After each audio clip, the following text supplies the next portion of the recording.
we are looking at Zoro taking on Kinemon in the finale, the literal undefeated 8-0 decks. This is going to be where the hype is at, guys. This is going to be the champion of Oz, the first regional winner via webcam. Can't wait to get into this one. And Ryan, this is exactly what I mean, I want to say we pretty much called it, right? I was thinking Zoro, you were thinking Kinemon. We're at the finals here. Time to battle it out for what is the actual best deck coming in now. Yeah, and I'd love to go back and see when we actually called it for that. I reckon it would have been around 4 or 5 before we really started getting into some of the later, better decks where you put that question upon me, which deck I thought was going to take it down today, and I don't think we've actually seen this specific Zoro player throughout today. We've seen this Kinemon on the round prior, as we've mentioned before. For those that have missed any of the games previously throughout today, we will have all the videos up on our YouTube at some point over the next week or so, as soon as we're able to get them available. So if you've missed any of the rounds previous and you want to go back and watch more One Piece or see how these players, or at least some of them, got to this position, those videos will all be available. But we'll live in the moment, we'll enjoy what we have in front of us, and it is the grand final. These guys are playing for that championship finalist set and a serial Luffy. More than that, there's plenty on the line, guys. It's You're looking at the playmate, you're looking at everything that obviously comes with it, and it's the title. It's the first regional that we've had in Australia. It's the first 350 plus man event that we've had here, and we're gonna get into it right now. They've done their dice rolls. They've done everything. It's going to be the final, round 9. Zoro taking on Kinemon, a set 2 leader taking on a set 1 leader with all the set 2 goodies. And both players, well, actually, I was about to say both players looking to mulligan, but it looks like Zoro is looking to mulligan and Kinemon is keeping. No spoilers, obviously, on anything that we've kind of covered across before. Some of the matches are obviously there, like you mentioned, Ryan. But this is winner takes all. This is very, very high stakes. This is one final best of one, 35-minute round with 5 minutes on top. And I saw the dice roll from the Kinemon getting a 3, but I didn't get to see who actually went first. But it's apparently going to be Kinemon. Yeah, yep. So whether they've won the dice roll and decided to go first, or Zoro's opted to give them that choice. But what we're most likely going to see throughout this kind of match is Zoro put on early pressure. Chances are we're going to see Kinemon go down to 2 or 1 life pretty early, and from there, Kinemon's going to attempt to try and regain that control with the large blockers and large amount of counter power that it has available. Generally, we know green can often brick and be left with a lack of counter power, but it just has so many ways to search that it can replenish its hand if it starts getting a bit dead. And yeah, opting for 1 for the Sunny and 1 for the other one. I'm not sure what the name is anymore. That's Gordon. Yeah, Gordon, we've got Sunny and Gordon. So a 1-drop 3k in the Sunny and then a 1-drop 2k in the Gordon that can activate main, put it at the bottom of the deck and give a character card minus 3,000 power. So a great way to deal with some of the 7k or 8k bodies that Green wants to put out in combination with a jet pistol. And it's interesting that obviously he's opted to play that on the field knowing that Green does have ways to control, and if it's the Yamato here that he's going to be able to rest the Gordon and swing into it. Looks like, yeah, it's going to be an Ezo. Oh, yeah, interesting. So an Ezo to rest most likely the Sunny, and then we'll swing that 5k lead to clear that field, and just keeping the field as clear as possible until we can get to the later Don turns where we can start playing our bigger threats. And this is the problem you see with these kind of setups in which both players now have access to see what cards you're adding to hand, and also, more importantly, what cards you're putting to the bottom of the field. Yeah, and there's a 7-cost kid putting in tremendous amounts of work in the later game. And Zoro players, obviously, depending on the way that they're built, we've kind of spoke about this a few times. It should be pretty stock standard, but they like to chip damage at you, and then at the very end of the game, they kind of like to drop a couple of big bombs and make sure that you're taking that damage and going so through. we're just going to go a Gordon straight into the Bonnie. Yeah. Yep, and putting 1 Don underneath the Zoro leader, he's going to be able to give it an extra plus 1k. Yep. Going to tap 2 now for Zoro and play the Brook. It's going to be a Brook. 2 rested Don under the leader, and now Zoro is swinging for 8k. Yep, and that's another 3k body that you've just established onto the field. That for 1 Don investment can very easy start putting pressure on that lead. Mm-hmm. If you want to commit a 5k swing into my 1-drop Gordon, no worries. Yeah. No worries, yeah. It's going to be interesting now because obviously Izo is on the field. Mm-hmm. It's a 2k out of there, obviously, but he did get rid of the Sunny. Is there really going to be more to it? I mean, he can use that to swing into the Gordon now for free. That's one benefit of obviously playing the Izo and getting more value out of it. It just opens it up to then be removed again. You've obviously got very little ways to bounce this Izo back unless you're playing the 5-drop Law from set 1, which is a great combination with something like an Izo to rest a card and then bounce it back. But we're going to see a 4k swing into that Gordon, most likely. And no questions Gordon asked. Taken down, yep. You comfortable with that? 3 Don for the Yamato to rest the Brook, and then a leader swing most likely just to clear up that Brook there. Again, just doing a great way to control the field and start establishing your own characters. Yeah, now you're staring down Yamato with a 6k. He's going to pay 1 for Toki. The Toki gains blocker with the Yamato out. All of these Yamatos do have an effect that they are treated as a Odin according to the rules. So we've got a blocker available if we want to protect the Izo for whatever reason, or we can just leave that blocker up for later turns. It's a 7k swing. Yeah, 7k swing into lead. Obviously, it does have the blocker, or it might be into the Izo for all we know. I would doubt he would attach to Don. To Zoro. Oh, wow. Stand corrected. He did. Yeah, he did. Just didn't have any kind of use for the other 2 Don. You want to guarantee the kill.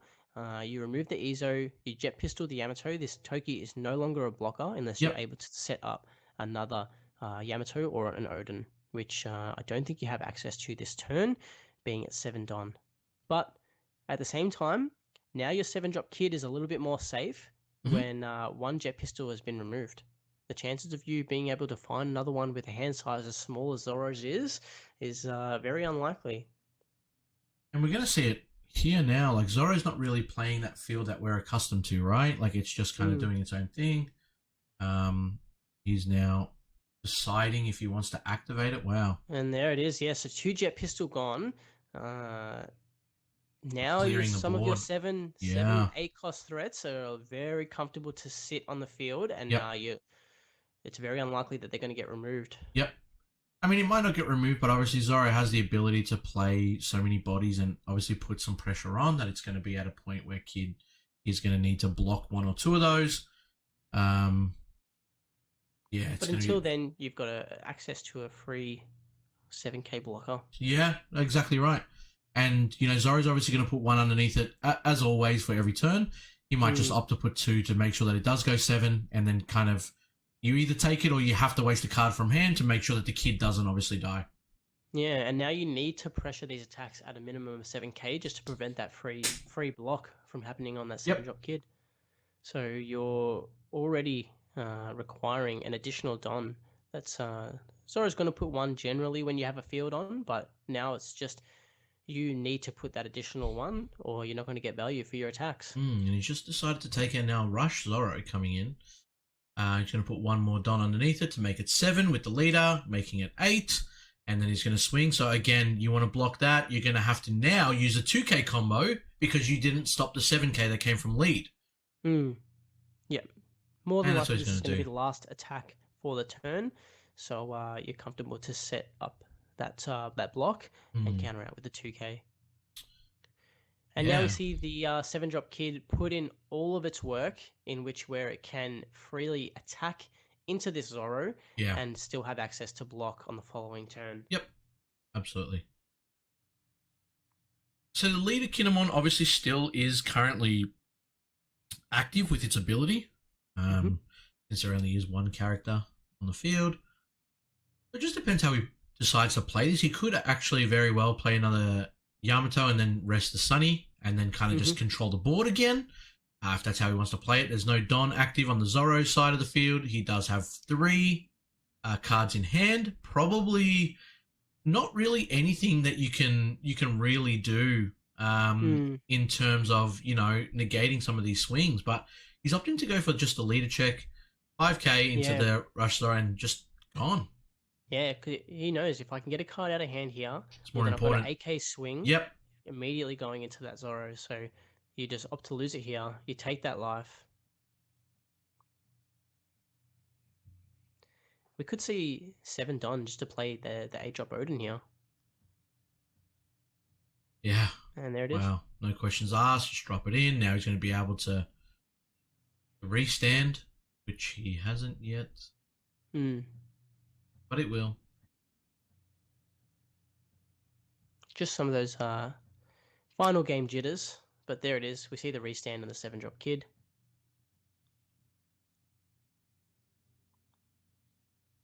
And now you've got a very difficult situation. You definitely do. Being able to try and remove these cards. So we see the 1-drop card come down. It boosts a 1-drop red card by 2k, I want to say, potentially 3.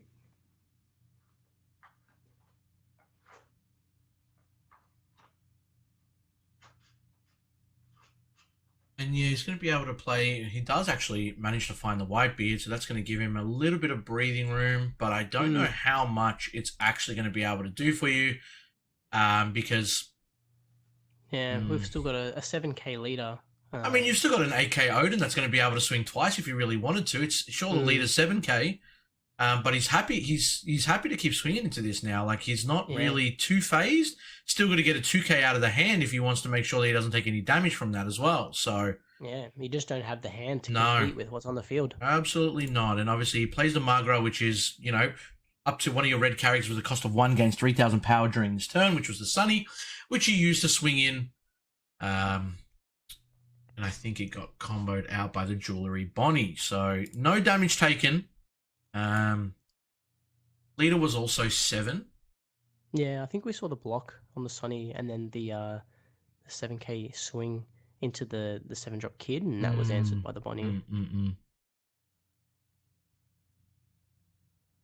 5k check into the Sunny. Yeah. No doubt about it. You know, it's not going to really do anything else. And 10 Don available. Yeah, it's looking very, very ugly here.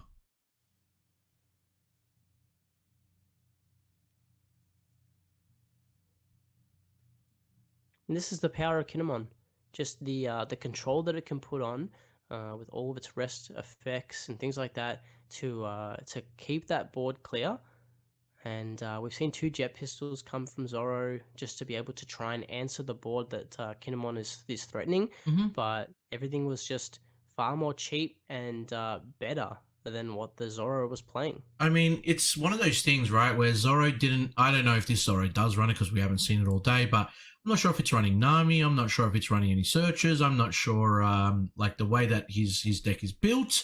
You know, it looked like he didn't really have many options in the very earlier stages, and he didn't get to put on that pressure that he does. And Kinemon, from what we've seen all day, they just have resources to find what they need, play the cards that they need. If they don't find, like, you know, their optimal starting hand, they will still find a way to do something on their turns. Yep. Just advising his opponent that his leader is still 7k. We've got a 9k swing here at lead. And taking that damage, it looks. It's a no-brainer. I dare say that we'll see 2 9k swings with this Odin. You'd be silly not to. There's the first. It's taking that life again. may even opt to just restand and leave this card inactive and not swing again, but Oh wow. oh, another 7-drop kid. Yeah, wow. Pretty devastating. Yeah. Yeah. What do you do here? Like Yeah, there's just you're not a situation that you're no. able to put enough damage where your unblockable Luffy is able to win the game. You know, your Diablo Jumbo is not able to win you the game. It's got too much life for you to be able to push through this amount of blockers and get through here. It's a shame that Zoro just didn't really have too much that he could play to Yeah. answer some of the cards that Kinemon was putting out. Yeah. Just gonna block with the kid, put a 1k combo, and just sitting pretty right here. Like there's not really anything that you're worried about, right? Like you've got the Rush Zoro for 3. Sure, this is gonna be 7k, you know, swinging at lead, I would imagine, or maybe at the rested kid. You really have to start trying to clear the board. If you can clear the board here, he's not looking too bad, but you really need to get rid of that Odin. There. Yeah, I just don't think. You have to get rid of the Odin because just knowing that 2 AK swings are going to come at you for, you know, the matter of 3 Don, and yeah, he's just comboing out of him. He did go for the rested kid.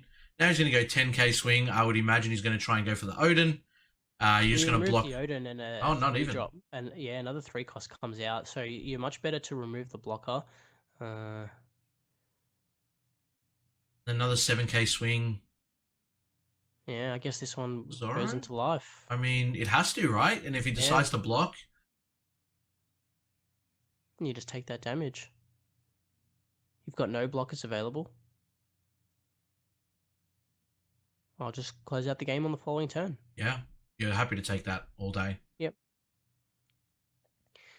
You've got 3 or 4 cards in hand, and just Don. There's just no mathematical way for you to really get through this turn, I don't think. There's no available Don. Even if all the cards in your hand are 2Ks, you know, as long as the player on the right plays this correctly, he just wins the game. Most likely see just a 5k check. Why not?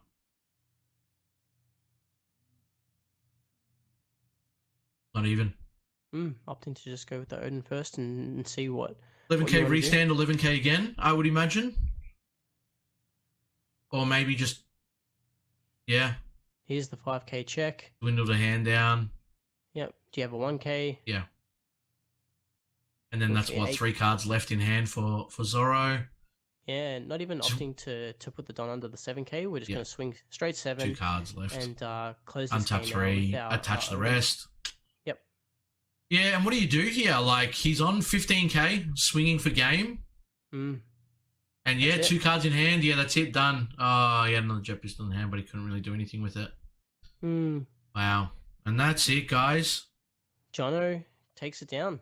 Jono, our champion for the first One Piece regional with Kinemon. Yep. I was right. Kinemon. Kinemon, so strong. Being able to obviously play the cards that it needs in almost like every time. Like, you almost feel like there's really limited mistakes that you can make, or like, you know, limited run size with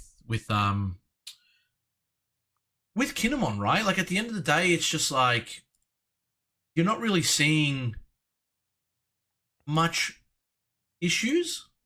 Mm. You know, it's kind of the deck where, like, if you miss what you really need, you can still find it. Like, you know, you've got the searches. What makes green so powerful is that you've got the option to run the Momo and the Bonnie. Raizo, it gives you the ability to add cards back to hand. If Odin gets removed, you get the ability to play a 3 cost from the deck. You've just got so many ways to filter through your deck and establish these big, strong blockers that are just so difficult to remove. Yeah, and that's the thing. It's like, it just has so many, like, outs to, like, you know, you see 1 or 2 cards in your starting 5 and you're almost happy. I can't remember a time that I almost didn't see Yamato being played on 3 Don. Yeah. It's almost been like every time they're just able to do it. Yeah, it's actually insane. But that's it, guys. That's pretty much done. That is going to be the first regional down, completed, and hats off Inamon taking it down. Obviously Zoro coming second. Yeah, really, really good day of obviously of playing One Piece. It went very smoothly. We got through 9 rounds in 7 hours, including a lunch break as well. So shout out to TAC for putting on the event. You know, it's no small feat to run an event for 380 players, especially when you have one that runs as smoothly as this did. No real hiccups with any of the players or anything like that. So it's great to have a smooth running event. It's great to have a stream on to bring the card game to people all over the world as well. Yeah, and that's going to be it, guys. We'll obviously try and bring you what we can. We'll obviously upload all the VODs in case you missed any other games or you want to go watch them again onto our channel once this is all done. We'll try and see if we can get the breakdowns and the top cut lists and things like that for you guys, but unfortunately we don't know who wants to provide their list, who wants to keep it private. We do obviously have a lot more events coming in Oz.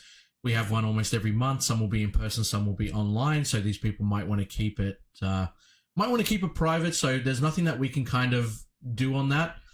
We want to respect the players and we want to respect the event. So if we're able to get these lists, we'll obviously make a profile on them for you guys to check out. They might do it on their own channels or their friends or whatever they've got. Unfortunately, something that we can't really control, but we will reach out to these players, guys. And if we do find the list itself, we will be advertising them on our Facebook page, and then obviously we will have them on our YouTube as well. But again, thank you all so much for tuning in today, guys. We appreciate it. We hope you enjoyed everything that we've put on today, and fingers crossed that we can kind of continue to provide more content for you guys going through the year, and we can continue getting these large events to kind of bring you this quality. So again, thank you all so much. Keep an eye out just in case we are able to get these things for you, and yeah, hopefully we can get a couple of them and we'll post them whenever we can. So take care.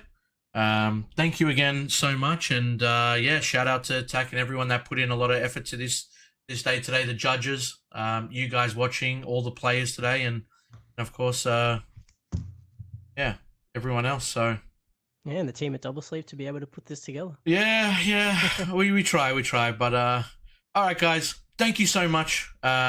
Take care, and hopefully see you sometime in the future.